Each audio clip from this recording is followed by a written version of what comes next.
ఈరోజు చిలకలూరుపేట కొండవీడిని మనం దర్శించుకున్నాం.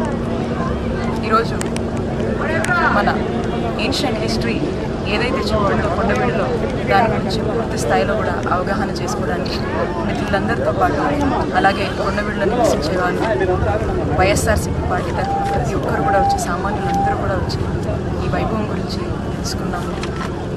ఇప్పటి వరకు కూడా చరిత్ర ఏంటి, చరిత్ర మనకి ఏం చెప్పింది, ఆ చరిత్రలో భాగంగా మనం చేయవలసినవి ఏదనేది పూర్తి స్థాయిలో కూడా అవగాహన చేసుకోవడానికి వచ్చాము.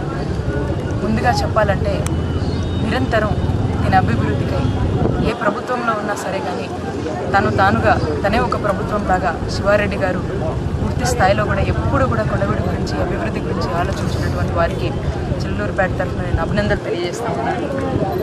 వారు చెప్పిన విధంగా వారి దగ్గర నుంచి సమాచారం సేకరించి అలాగే ప్రత్యక్షంగా ఈరోజు తిరిగి ఇక్కడ 3 చెరువులు ఏవైతే ఉన్నాయో అలాగే కర్కులబాయి ఏదైతే ఉందో అట్లానే ఇక్కడ మ్యూజియం కావచ్చు, ఇక్కడ కావాల్సిన డెవలప్మెంట్స్కి ఈ హిస్టరీని ఏపీలో వన్ ఆఫ్ ది ప్రీమోస్ట్ హిస్టారికల్గా ప్లేస్గా దీన్ని తీర్చిదిద్దేందుకు ఏ సహకారం అయితే కావాలో దాని గురించి తెలుసుకుంటా ఉన్నాను.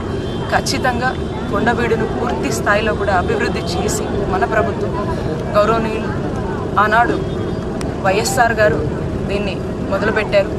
ఆ తర్వాత ఖచ్చితంగా మన గౌరవ ముఖ్యమంత్రి వర్యులు వైఎస్ జగన్మోహన్ రెడ్డి గారి ఆధ్వర్యంలో పూర్తి స్థాయిలో తీర్చిదిద్ది దీన్ని పునరావృతం తీసుకొచ్చి మళ్ళా చెప్పినట్టుగానే one of the most historical ప్లేస్గా మన ప్రభుత్వం తీర్చిదిద్దుతుందని నమ్మకం నాకుంది. పూర్తి స్థాయిలో దీని రిప్రజెంటేషన్ కూడా తీసుకువెళ్ళి శివారెడ్డి గారు అండతో అలాగే ప్రతి ఒక్కరు కూడా దీని కృషి వెనకాలన్న ప్రతి ఒక్కరు కూడా ఈ సందర్భంగా అభినందనలు తెలియజేస్తున్నాను.